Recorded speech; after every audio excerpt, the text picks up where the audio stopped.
On the night of July 26, 1989, as the city of Kansas City quietly slept under a blanket of humid summer air, an unspeakable evil crept into a modest home near Nyatt and Van Brunt.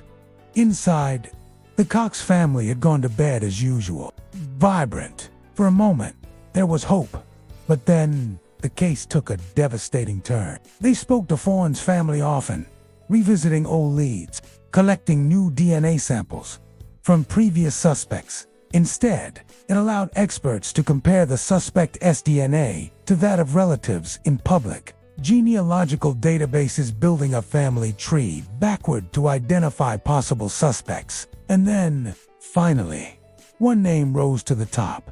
A male cousin of Fawn's, just 5 years older. It had helped crack other cold cases across the country. Now, it was Fawn's turn. Still, by an incredible stroke of luck, the medical examiner had preserved a blood sample from that investigation. Still, nothing matched. The main witness, a young girl, confessed to fabricating her story. She was just a child, he said. And the way she was taken, it rattled everyone who touched this case for decades. Sometimes, they sit at your dinner table. The charges were dropped. They'd lived for years with doubt, suspicion, and pain. And though their daughter's life couldn't be returned, at last, the truth had come home.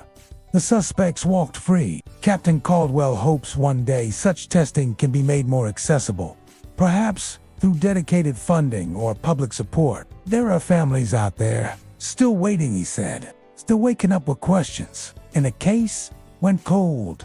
Full of promise was found lifeless in her bedroom. Someone had broken in through her window, assaulted her, and ended her life while her loved ones slept just a few feet away. Nothing seemed out of the ordinary. But by morning, combing through the scene for clues, bodily fluids were collected. Photographs were taken. The window was examined. But in 1989, the science was limited. More than 30 years after that terrible night, hope flickered again. They could determine blood types, but not much more. And the one thing they needed the most, answers remained stubbornly out of reach. Their world would be shattered. 16-year-old Fawn Cox young. The news sent shockwaves through the neighborhood and beyond. Technology grew.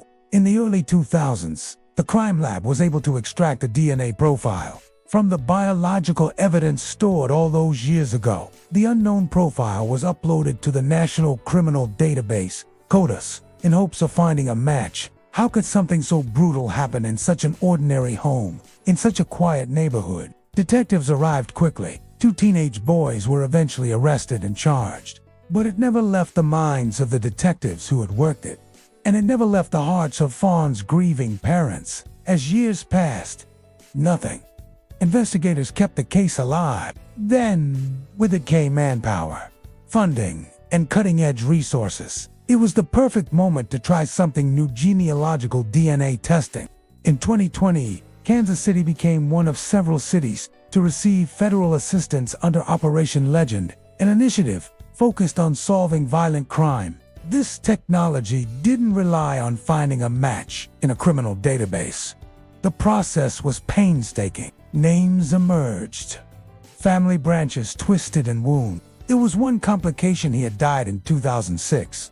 At first, suspicion swirled again. His death had been investigated, but no foul play was ever confirmed. Lab technicians carefully extracted DNA from that old sample. They compared it to the profile from 1989.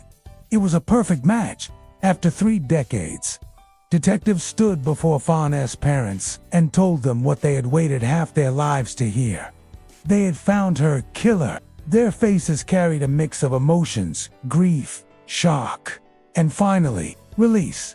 Captain Ben Caldwell, who had overseen the Cold Case Division, knew just how deeply this case had scarred the department. While the case is now closed, it leaves behind a chilling reminder: monsters don't always come from far away. This breakthrough was only possible because of genealogical DNA technology, a powerful but expensive tool. And for those families, one thing is now certain: justice doesn't always come fast, but with time and science and a little hope, it can still come.